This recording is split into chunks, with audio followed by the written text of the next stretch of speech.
Hello दोस्तों, आपको मैं वेलकम करता हूँ इस वीडियो पर। रेलवे ग्रुप डी 27 नवंबर को जो एग्जाम हुआ था सेकंड शिफ्ट में, उसका क्वेश्चन हम करेंगे। 27 नवंबर फर्स्ट शिफ्ट जो मैथ्स में क्वेश्चन पूछा हुआ था, पूरा 25 क्वेश्चन कर लिए हैं। ओके, अगर आपने उसे नहीं देखा है तो इस चैनल पर आप जा सकते हैं और वीडियो में भी आप देख सकते हैं और प्लेलिस्ट भी बना के रखा हूँ मैं, तो वहां से भी उसका पूरा सॉल्यूशन देख सकते हैं। तो आज हम सॉल्यूशन करेंगे सेकंड शिफ्ट का, जो कि हुआ था 27 नवंबर को। तो चलिए हम बिना टाइम वेस्ट के स्टार्ट करते हैं। तो सबसे पहला क्वेश्चन आप देख सकते हैं। तो ये है पहला क्वेश्चन। तो सबसे पहले मैं पहला क्वेश्चन पढ़ के बताऊंगा आपको। प्रेक्षणों 76, 28, 79, 17, 33, 95, 83, 30, 27 का समांतर माध्य ज्ञात कीजिए।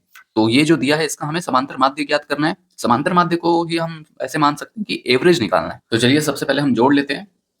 7, 7 3 10, 10 5 15, 15 3 18, 18 7 25, 25 9 34, 34 8, 42, 42 6, 42 6 होता है 48, 48 का 8 हासिल 4, 4 2 6, 6 3 9, 9 8 17, 17 9 26, 26 3 29, 29 1 30, 30 7 37, 37 38 39, 39 7 46, 46 आ गया, मतलब 468 आ गया। और टोटल संख्या कितना है?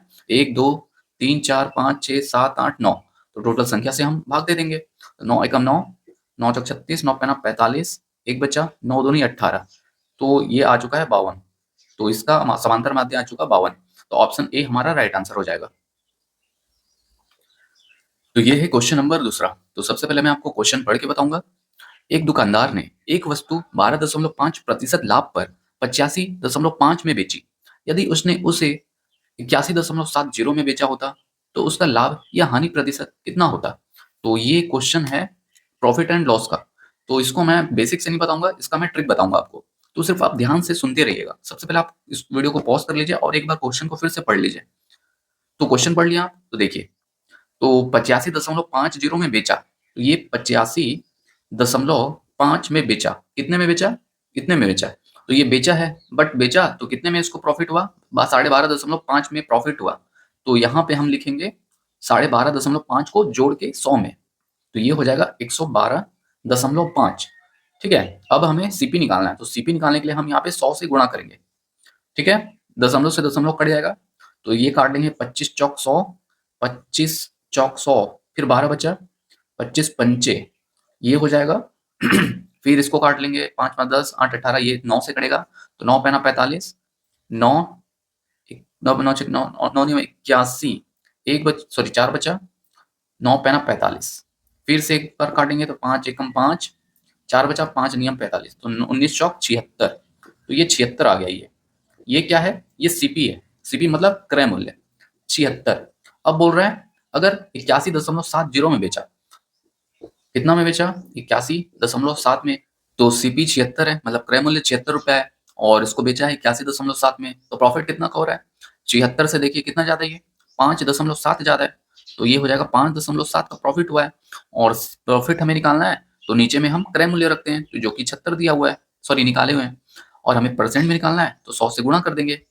उसके बाद इसको काट लेंगे, तो ये एक जीरो से ये एक जीरो कट जाएगा। 19 तिया 57, 19 चौक 76, 2 दूनी 4, 2 पंचे 10, तो ये आ चुका है 3 पंचे 15 बटे 2%। अब आप जानते हैं 15 का आधा कितना होता है? 7.5 होता है। ये क्या है? ये प्रॉफिट है। तो ये प्रॉफिट जो प्लस में देख रहे हैं ये प्रॉफिट है, और जो माइनस में ये हानि है, मतलब लॉस है। तो हमारा राइट आंसर हो जाएगा ऑप्शन ए। तो ये है क्वेश्चन नंबर 3। तो सबसे पहले मैं आपको क्वेश्चन पढ़ के बताऊंगा।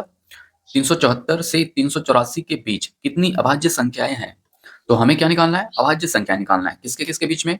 374 और 384 के बीच में। तो सबसे पहले हम वो संख्या लिख लेते हैं। 374 और 384 के बीच में बोला है, तो 374 को नहीं लेना है। वैसे भी ये तो प्राइम नंबर होगा नहीं, मतलब अभाज्य संख्या होगा नहीं। तो 375, 376, 377, 378, 389, 380, 381, 382 और 383। तो इसमें से हमें बताना है कौन सा अभाज्य संख्या है। तो जिसका यूनिट डिजिट 2 से डिविजिबल होगा तो वो तो अभाज्य संख्या नहीं होगा। तो इसको हम काट लेंगे, इसको काट लेंगे, इसको काट लेंगे, इसको काट लेंगे, तो ये नहीं होगा। और ये 75, ये देख सकते हैं इसका यूनिट डिजिट 5, तो ये 5 से डिविजिबल होगा, तो ये भी नहीं होगा। उसके बाद ये होगा क्या? चलिए चेक करेंगे। ये हो सकता है क्या? पता नहीं, हमें चेक करना पड़ेगा। ये आप देख सकते हैं इसका सम हो रहा है, मतलब इसको जोड़ेंगे 8 9 9 3 12, ये डिविजिबल होगा 3 से, तो ये भी नहीं होगा।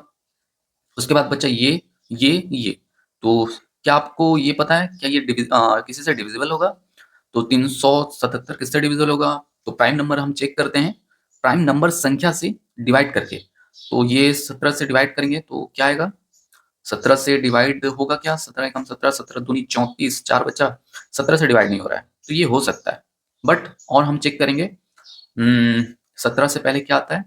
17, 16, 15, 13 प्राइम नंबर होता है, तो 13 से हम चेक करेंगे। तो 13 एकम 13, 13 दूनी 26, 13 तिया 39, 13 दूनी 26, 26 हो गया, और 13 दूनी 26, 13 दूनी 26 और 11, 11 बचा, 13 नियम 117, तो ये डिविजिबल है, तो ये 13 से डिविजिबल है, तो ये भी नहीं होगा।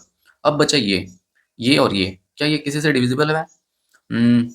7 3 10, 10 9 19, ये 3 से डिविजिबल नहीं है, मतलब 3 से नहीं तो 6 से भी नहीं, 9 से भी नहीं, तो ये 2 से भी नहीं होगा, 13 से भी नहीं होगा, 13 से होगा क्या? 13 दूनी 26, 13 तिया 39, 13 दूनी 26 नहीं होगा, 13 से, 12 से तो होगा ही नहीं, 11 से, 9 3 12, 12 नहीं, ये 9 से भी नहीं होगा, सॉरी 11 से भी नहीं होगा, तो ये एक प्राइम नंबर है। क्या ये 8 3 11, 11 3 14, तो ये 3 से तो नहीं होगा, 2 से भी नहीं होगा, 5 से नहीं होगा, 13 से, 13 दूनी 26, 13 तिया 39 नहीं, 12 123, 12 से भी नहीं होगा, सॉरी 13 से नहीं होगा, 17 दूनी 34, 17 दूनी 34 4, 17 से भी नहीं होगा, 19 से चेक करेंगे, 19 दूनी 38, 19 से भी नहीं होगा, तो ये भी प्राइम नंबर होगा। ठीक है, तो 374 और 384 के बीच ये जो दो संख्या है ये प्राइम नंबर है, तो कितनी संख्या है? 2, तो हमारा राइट आंसर आ जाएगा ऑप्शन सी। तो ये है क्वेश्चन नंबर चौथा। तो सबसे पहले मैं आपको क्वेश्चन पढ़ के बताऊंगा, उससे पहले अभी तक आपने इस चैनल को सब्सक्राइब नहीं किया है तो इस चैनल को सब्सक्राइब कर लीजिए, ओके, और अपने दोस्तों के साथ इस वीडियो को शेयर जरूर करिएगा। और आप ये चाहते हैं कि आपका शिफ्ट भी मैं यहाँ पे सॉल्यूशन कराऊं, तो आप अपना शिफ्ट बताइएगा, डेट के साथ बताइएगा, ठीक है, तो मैं उसका भी सॉल्यूशन आपके सामने लेकर आऊंगा। तो चलिए हम क्वेश्चन नंबर चौथा करते हैं। सबसे पहले मैं आपको क्वेश्चन पढ़ के बताऊंगा। 160 मीटर और 140 मीटर लंबी दो ट्रेनें क्रमशः 100 किलोमीटर पर आवर और 130 किलोमीटर पर आवर की चाल से एक ही दिशा में चल रही है।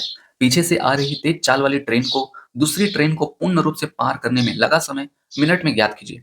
तो यहाँ पे एक ट्रेन है, इस दिशा में जा रही है, और एक ट्रेन है, इस दिशा में जा रही है, तो दोनों का दिशा इसी साइड है। तो हमें बताना है जो तेज ट्रेन है, जो धीरे ट्रेन को कितने समय में पार कर लेगी। तो समय पार का समय फॉर्मूला होता है, ये टाइम ऑफ क्रॉसिंग मतलब formula, length of train 1 plus length of train 2। फिर दोनों का स्पीड को हम, जब एक दिशा में होता है तो स्पीड माइनस हो जाता है, speed of train 1 minus speed of train 2, तो ये हो जाएगा लेंथ ऑफ ट्रेन कितना हो जाएगा 160 और 140 300 मीटर, और स्पीड ट्रेन का घटा लेंगे तो आएगा 30 किलोमीटर पर आवर। बट हमें मीटर पर सेकंड में निकालना है क्योंकि ये मीटर में, तो ये हमें 5/18 से गुणा कर लेंगे, तो ये आ जाएगा मीटर पर सेकंड। तो ये हो जाएगा, हम काट लेंगे तो एक जीरो से ये एक जीरो कट जाएगा, 3 एकम 3 छक 18, तो इसके बाद ये 5 एकम 5 छक्के 30, 6 और 6 का गुणा कर लेंगे तो ये आ जाएगा 36 सेकेंड। ओके, तो ये आ चुका है time of crossing 36 second, but हमें निकालना है मिनट में, तो 36 को हम भाग करेंगे 60 से तो ये मिनट में आ जाएगा। तो काट लेंगे इसको हम, 12 तिया 36, 12 पंचे 60, तो ये आ जाएगा 3/5। अब हम इसको भाग करेंगे तो यहाँ पे दशमलव आएगा, सबसे पहले 0 दशमलव, यहाँ पे 0 आ चुका है, तो 5 छक्के 30 मिनट, तो टाइम ऑफ समय आ गया हमारा 0.6 मिनट, तो हमारा राइट आंसर आ जाएगा ऑप्शन सी। तो ये है क्वेश्चन नंबर पांचवा, और ये क्वेश्चन सबसे ज्यादा टफ है क्योंकि इसमें बहुत सारे स्टूडेंट इस क्वेश्चन को छोड़ के आए थे। तो चलिए मैं सबसे पहले क्वेश्चन पढ़ के बताऊंगा आपको। दो संख्याओं का महत्तम समावर्तक HCF 23 है और उनका योग 161 है। इन संख्याओं का संभावित जोड़े कितना होगा? तो इसका सबसे आसान तरीका मैं आपको बताऊंगा।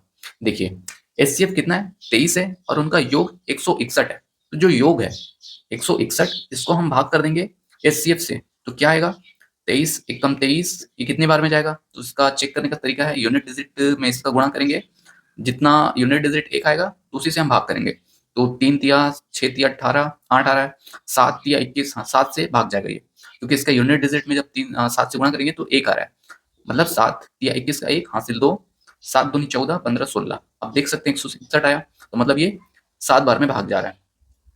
तो इसको जब हम भाग किए, 2 सेकंड इसको मैं 161 को जब हम 23 से भाग किए तो क्या आ रहा है, 7 आ रहा है।